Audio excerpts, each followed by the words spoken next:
بسم اللہ الرحمن الرحیم۔ السلام علیکم خواتین و حضرات، میں ہوں آپ کا جنید سلیم اور آپ دیکھ رہے ہیں انصاف ڈیجیٹل۔ ناظرین، اس وقت ہمارا چینل جو ہے وہ یوٹیوب اور فیس بک دونوں جگہ پہ زبردست انداز میں فائر وال کی زد میں ہے، اس لیے ہمیں خاص طور پہ آپ کی اعانت کی ضرورت ہے، آپ کی مدد کی ضرورت ہے کہ زیادہ سے زیادہ ہماری معروضات کو شیئر کریں، چینل کو سبسکرائب کریں تاکہ ہم اس بلا کا مقابلہ کر سکیں۔ اور تو ہمارے پاس کوئی جادو ہے نہیں ہے ناظرین۔ پچھلے 3-4 روز سے پتہ نہیں میں نے کیا ایسا کہہ دیا ہے کہ بہت زیادہ محبت کا مظاہرہ کیا جا رہا ہے ہمارے ویلاگ کے ساتھ۔ اچھا ناظرین، آج کی معروضات میں ہم بات کریں گے کہ کیا عمران خان کی رہائی کا وقت واقعی قریب آ گیا ہے؟ اڈیالہ جیل انتظامیہ کے خط نے کیا ہلچل مچا دی ہے؟ تحریک انصاف کی گاڑی کن 2 متوازی ٹریکس پہ چل رہی ہے؟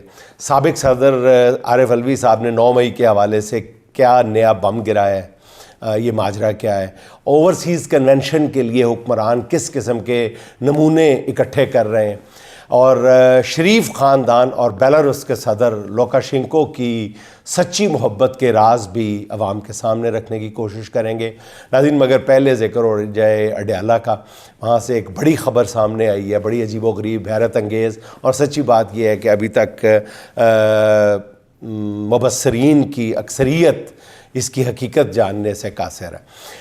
جہاں مطلب جیل کی انتظامیہ نے حکومت کو خود خط لکھ دیا اچانک کہ انہوں نے 15 اپریل کو عمران خان کو سیشن جج کے سامنے پیش کرنے کے لیے کہا ہے، اور جیل انتظامیہ نے کہا ہے جی ہمیں کمانڈوز کی سیکیورٹی فراہم کی جائے۔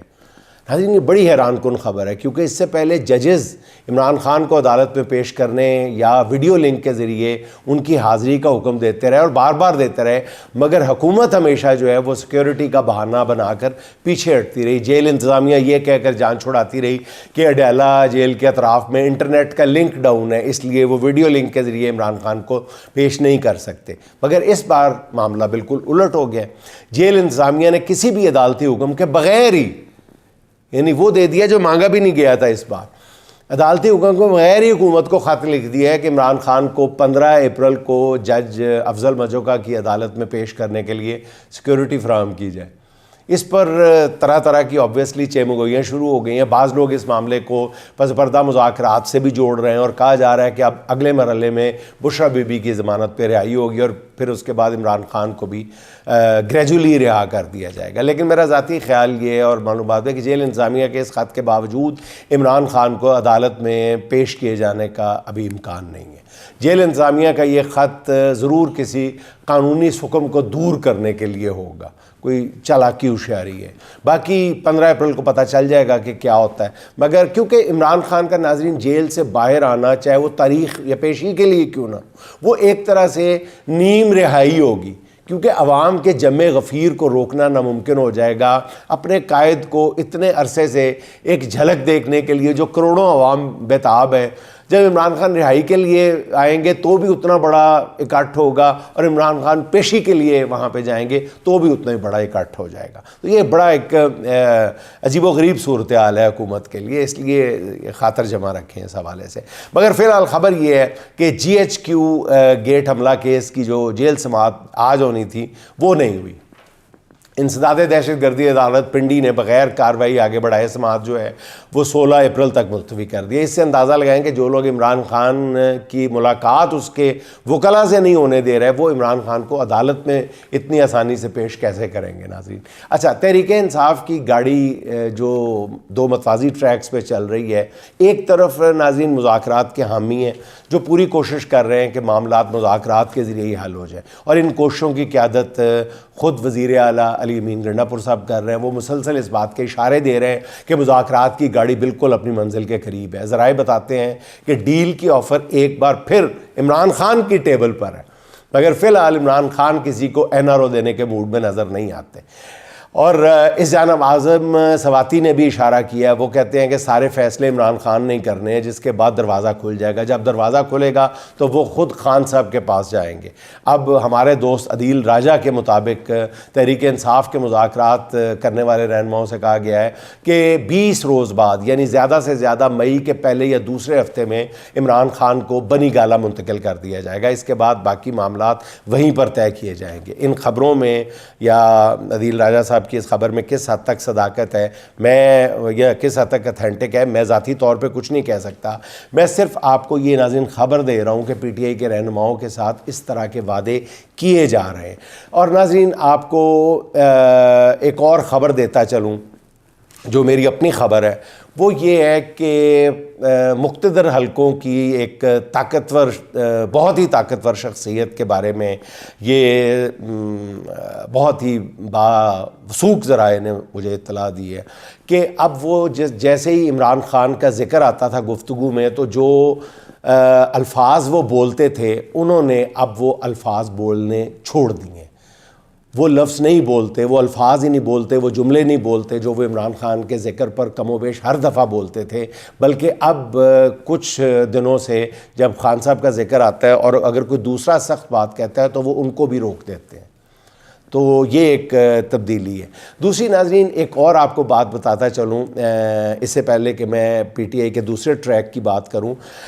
ناظرین پاکستان کے جو مقتدر حلقے ہیں وہ اس بات کا پی ٹی آئی سے گلہ کر رہے ہیں کہ جس بندے سے بھی ہم بات کرتے ہیں آپ کا سوشل میڈیا جو ہے اس پر فوری طور پہ کمپرومائزڈ کا یا غدار ہونے کا لیبل لگا دیتا ہے۔ آپ بتائیں تو صحیح کہ ہم کس سے بات کریں؟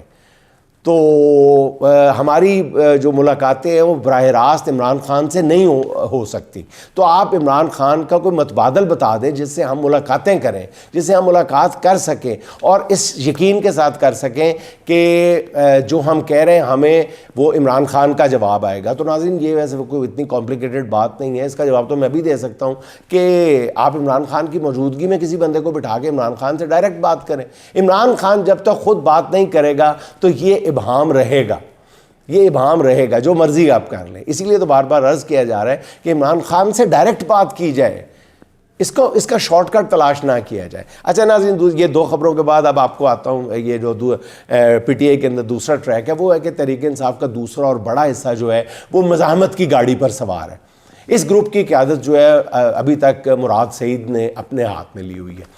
پشاور کنونشن کے بعد سوات میں ہونے والے جرگے کی کامیابی نے بعض جگہوں پر کافی بے چینی پھیلا دی ہے اور مراد سعید کے خلاف پارٹی کے اندر اور باہر کچھ لوگ متحرک ہو چکے ہیں، جس کا مجھے خدشہ تھا کہ ایسا ہوگا وہی ہوا۔ اس صورتحال سے مراد سعید خود بھی اچھی طرح آگاہ ہیں، اس لیے وہ ابھی پھونک پھونک کے قدم رکھ رہے ہیں، سوچ سمجھ کے بات کر رہے ہیں، بڑے آرام سے بات کر رہے ہیں، نچلے گیئر میں رہ کے بھی وہ بھی بات کر رہے ہیں۔ کل کے سوات جرگے میں انہوں نے بڑی معنی خیز گفتگو کی ہے۔ ان کا کہنا تھا کہ ابھی تو تیاری چل رہی ہے، ابھی ہم سنگل ڈبل لے رہے ہیں، جیسے پارٹی کی طرف سے تاریخ آئے گی تو پھر پاور پلے لیا جائے گا۔ دہشت گرد تو ہم ہیں نہیں، پرامن انداز میں آئین کی بحالی اور لیڈر کی رہائی کے لیے تحریک چلا رہے ہیں، لہٰذا پاور پلے میں ہر وہ آپشن استعمال ہوگا جو پرامن تحریکوں میں استعمال ہو سکتا ہے۔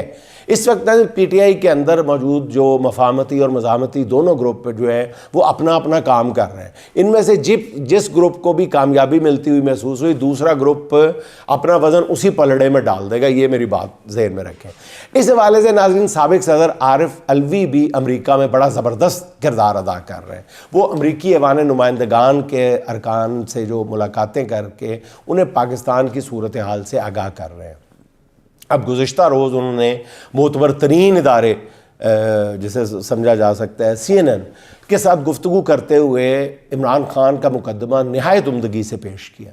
انہوں نے دنیا کے سب سے بڑے اس نشریاتی ادارے کو بتایا کہ عمران خان پاکستان کا مقبول ترین لیڈر ہے، اور عارف الوی کے مطابق اسٹیبلشمنٹ کی طرف سے کرائے گئے ایک حالیہ سروے کے مطابق عمران خان کی پاکستان میں مقبولیت 90% تک جا پہنچی ہے۔ اور ایک تقریب سے خطاب کرتے ہوئے عارف الوی نے یہ دعویٰ بھی کیا ہے کہ ایک ریٹائرڈ لیفٹیننٹ جنرل جو بعد میں گورنر بھی بنے، وہ انہیں اکثر خط لکھتے رہے جن میں وہ اپنی پینشن بڑھانے کا مطالبہ کرتے رہے۔ عارف الوی کہتے ہیں کہ ایک روز انہی لیفٹیننٹ جنرل نے انہیں بتایا کہ بطور کور کمانڈر لاہور کے جناح ہاؤس میں وہ قیام پذیر رہ چکے ہیں. انہوں نے بتایا کہ اس گھر کی حفاظت کے لیے 3 لیئر سیکورٹی ہر وقت موجود ہوتی ہے. ان ریٹائرڈ لیفٹیننٹ جنرل نے عارف الوی کو بتایا کہ 9 مئی کو جناح ہاؤس میں جو کچھ ہوا یہ ایک فالس فلیگ آپریشن تھا. یہ بہت بڑی بات کہی ہے اور یہ کسی عام آدمی نے نہیں کہی, یہ پاکستان کے اس وقت کے صدر نے کہی ہے, صدر مملکت نے کہی ہے, انجمن تاجران کے صدر نے نہیں کہی. یہ بہت بڑی بات کہی ہے اور ڈاکٹر عارف الوی صاحب نے یہ واقعہ حلفاً بیان کیا. اب ملک کے ایک انتہائی ذمہ دار فرد سابق صدر مملکت نے حلف اٹھا کر یہ واقعہ بیان کیا ہے.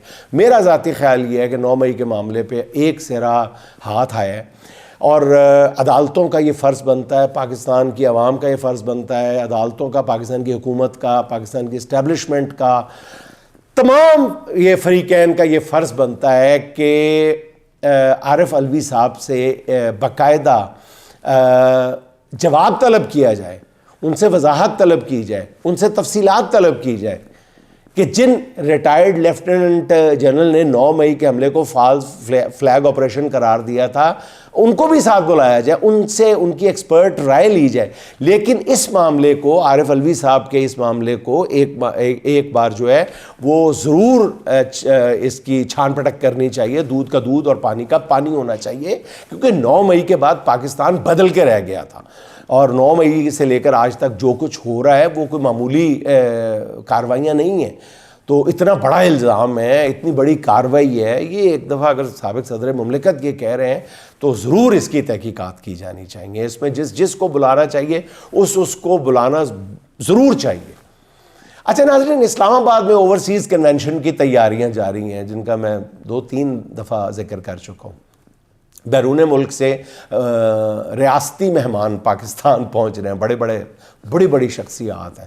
کتنی بڑی ہیں وہ آپ کو بتاتا ہوں. یہ ناظرین خاکسار پہلے ہی آپ کو خبر دے چکا ہے کہ بیرون ملک سرکردہ اور ایسے پاکستانیوں نے جو واقعتاً بیرون ملک اثر و رسوخ رکھتے ہیں انہوں نے کنونشن میں شرکت سے چھٹا انکار کر دیا تھا. مگر حکومت کے لیے اس کنونشن سے پیچھے ہٹنا ممکن نہیں رہا تھا, اس لیے اب ایسے پاکستانیوں کو اس کنونشن میں مدعو کیا جا رہا ہے جو یا تو نون لیگ کے عہدیدار ہیں یا ایسے ہیں جو خود چھوٹے موٹے کاروبار کر کے اپنی فیملیز کا گزر بسر کرتے ہیں. انہی میں سے ایک اوورسیز پاکستانی ہے پرویز اقبال لوثر یا پرویز اقبال صاحب, جن کا پاکستان پہنچنے پر شاندار استقبال کیا گیا.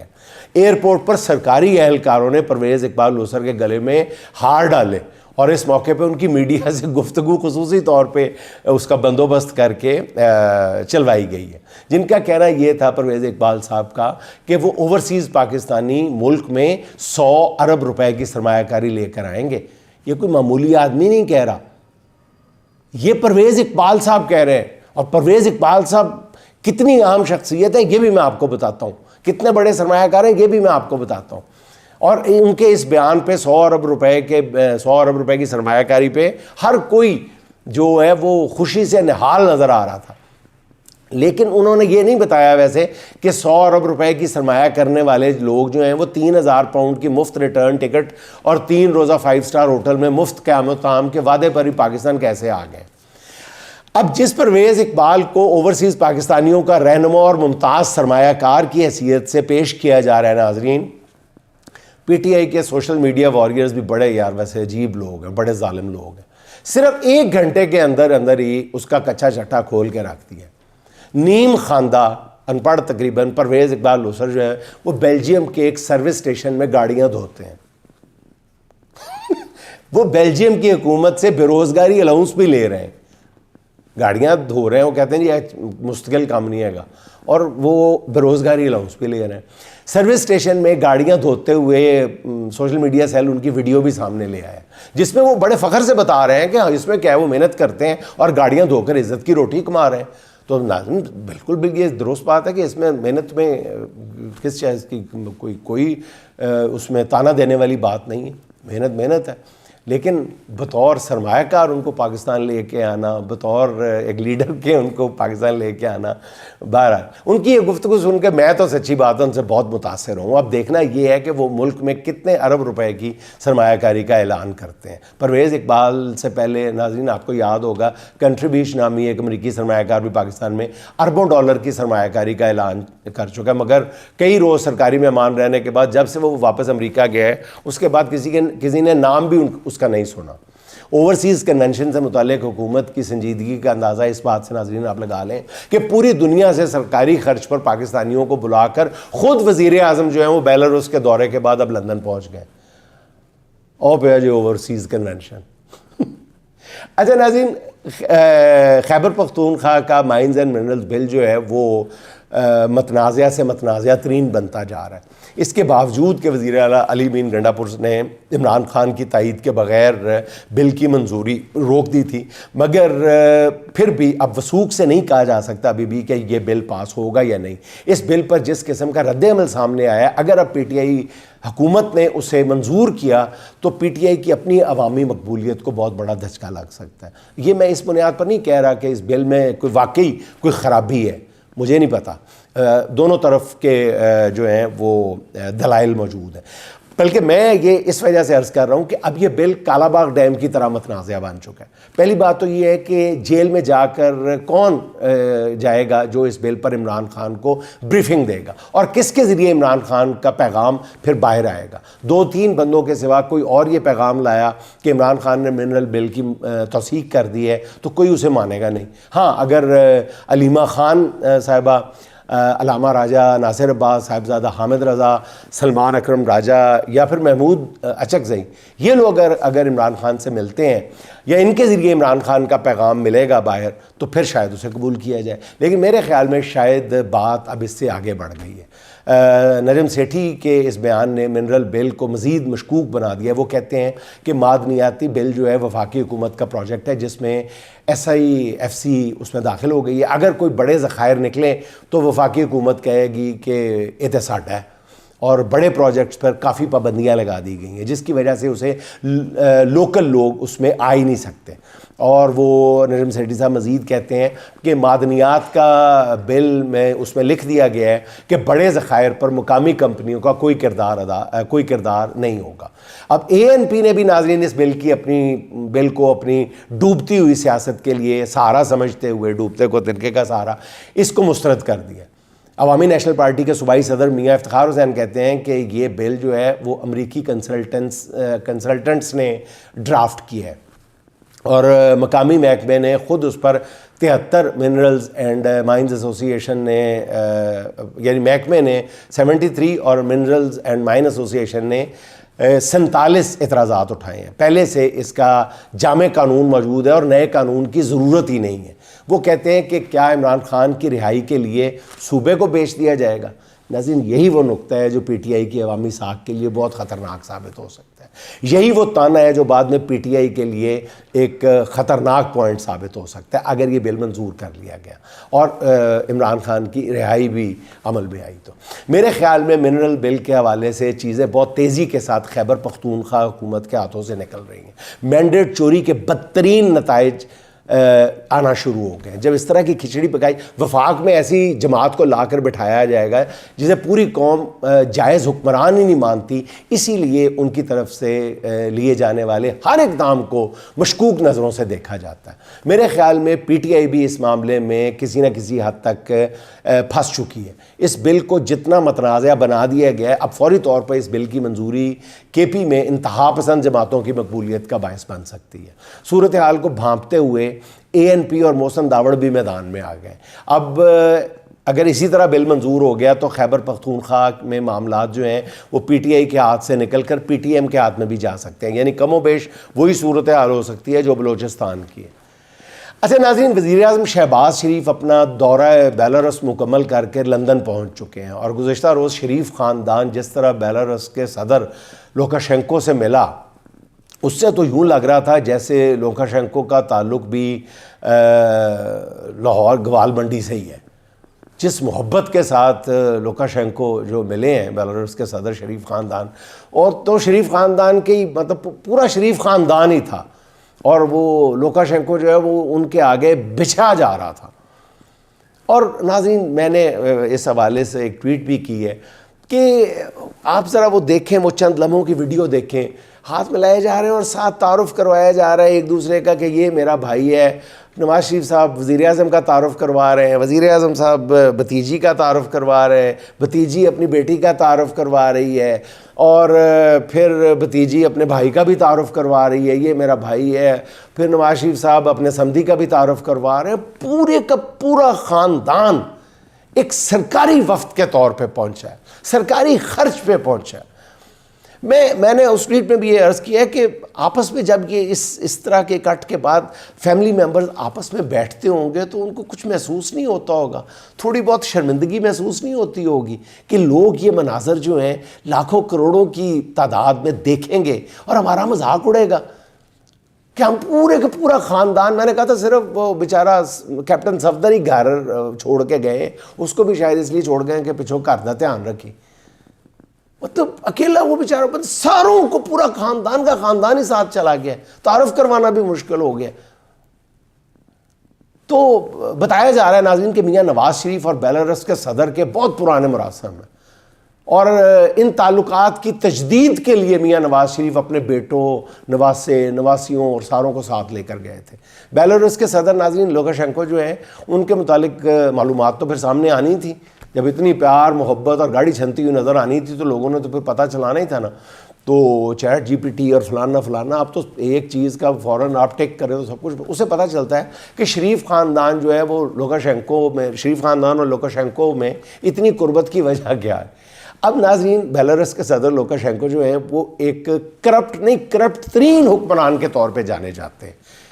انہیں یہ اعزاز حاصل ہے کہ انہیں 2021 میں دنیا کا کرپٹ ترین حکمران قرار دیا، نمبر 1، یہاں موجود مخلوق سے بھی اوپر کرپٹ ترین حکمران قرار دیا گیا تھا. لوکاشینکو دنیا میں منی لانڈرنگ کی وجہ سے مشہور ہے. اس لیے ناظرین آپ حیران ہو گئے سن کے کہ عزت نفس رکھنے والا کسی بھی ملک کا سربراہ بیلاروس کا دورہ ہی نہیں کرتا، کیونکہ لوکاشینکو جیسے کرپٹ حکمران کے ساتھ ملاقات کرنی پڑتی ہے. کسی دوسرے سربراہ مملکت کو اپنے عوام کی نظروں میں ظاہر ہے یہ ایسی ملاقاتیں گرا دیتی ہیں، لیکن اس بات کا خیال وہ پھر حکمران یا وہ سیاستدان رکھتے ہوں گے جو عوامی مینڈیٹ سے منتخب ہو کے آتے ہیں، فارم 47 پہ نہیں آتے. شریف خاندان کے بیلاروس کے دورے سے کم از کم لوکاشینکو کی یہ حسرت تو پوری ہو گئی ہوگی کہ دنیا کا کوئی سربراہ مملکت جو ہے وہ اس کے ملک کا آ کے دورہ کرے. ویسے نواز شریف اور لوکاشینکو بالکل اس ملاقات میں ایک جان دو کالم نظر آ رہے تھے، اللہ نظر بد سے بچائے. اور ناظرین آخر میں اسد عوان صاحب کے 2-4 اشعار سن لیں، عین حسب حال ہیں. اذیتوں سے گزر رہے تھے کہ مر نہ جائیں، اذیتوں سے گزر رہے تھے کہ مر نہ جائیں، یہ لوگ ہر روز مر رہے تھے کہ مر نہ جائیں. میں ایسی قبروں پہ جا کے بیٹھا تو رو پڑا میں ایسی قبروں پہ جا کے بیٹھا تو رو پڑا میں، جو لب کشائی سے ڈر رہے تھے کہ مر نہ جائیں، جو لب کشائی سے ڈر رہے تھے کہ مر نہ جائیں. عجیب بزدل تھے شہر والے کے ظلم پر بھی، عجیب بزدل تھے شہر والے کے ظلم پر بھی، جو آنکھیں ہی بند کر رہے تھے کہ مر نہ جائیں، جو آنکھیں بند کر رہے تھے کہ مر نہ جائیں. یہ دشت دیکھو یہ بسنے والوں کی بستیاں تھیں، یہ دشت دیکھو یہ بسنے والوں کی بستیاں تھیں، یہ جنگ میں اپنے گھر رہے تھے کہ مر نہ جائیں، یہ جنگ میں اپنے گھر رہے تھے کہ مر نہ جائیں. انہیں اندھیروں کی وحشتوں نے ہی مار ڈالا، اسد جو ان میں اتر رہے تھے کہ مر نہ جائیں. ناظرین خوش رہیں، خوش رکھیں. آپ سے ملاقات ہوگی انشاءاللہ اگلے ولاگ میں. اللہ حافظ.